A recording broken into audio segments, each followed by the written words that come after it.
Hey everybody, Rebecca here. So we're going to be continuing our loved one series, talking about how to navigate some of the difficulties that can come with being in a relationship with somebody that has a chronic illness.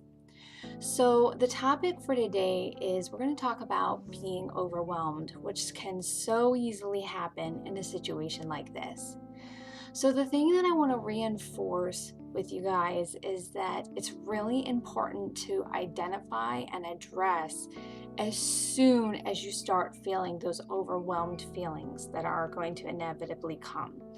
The reason this is so important is if you don't address that stress and overwhelmed feeling, is going to lead to severe burnout, which I'm going to talk about in some upcoming videos. But if you get to the point of severe burnout, you're not going to be helping yourself and you're not going to be helping your loved one. Remember that you have to make sure that you're okay and you're taken care of, or you're not going to be able to take care of your loved one.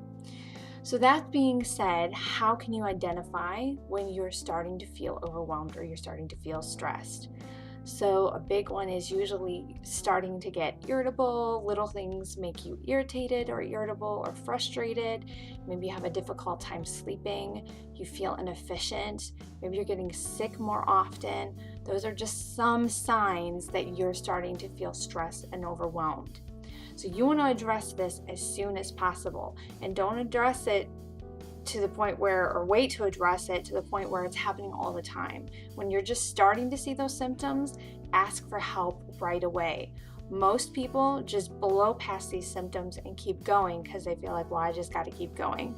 You need to stop, take a deep breath, and figure out how you're going to address this before it progresses any further. So one of the big things that you want to do in terms of asking for help, you got to swallow your pride. A lot of people don't want to ask for help, but you're in a different situation.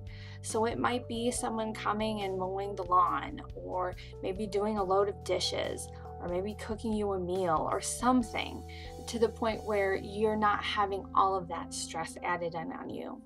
The important thing also to remember is coping mechanisms. You need to find your way to bring your stress level down. So for example, my husband, if he doesn't get 20-30 minutes of decompression time in the evening, he has a tendency to get very overwhelmed and agitated. So he needs that time to just decompress. So I try very hard to give it to him. It doesn't always happen, but we do the best we can to make sure that he has that moment to decompress. Now it looks different for everybody, so you need to find that thing that helps decrease that stress in your life.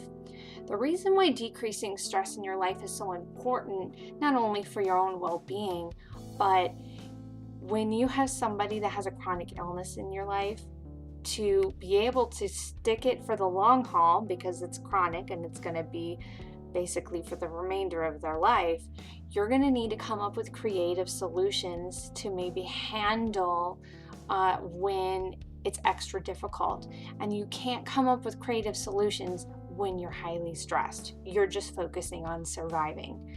So finding the ways to decrease your stress level so that you can come up with creative solutions, like maybe using paper plates and dishes when they're having a really bad long episode, so you're not having to focus on doing dishes all the time. That's just an example of a creative thinking aspect to kind of help cope with daily life. So identifying that you're feeling overwhelmed, identifying when you're feeling stressed early, asking for help, decreasing your stress, and then coming up with those creative solutions. Making sure you're doing that and you're doing that early is going to help decrease the risk of you going into that burnout, which we all want to avoid.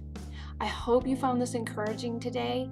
If you want to keep up on all my videos, don't forget to hit the subscribe and the bell on the right-hand portion of your screen. Until then, I hope you have a very blessed day.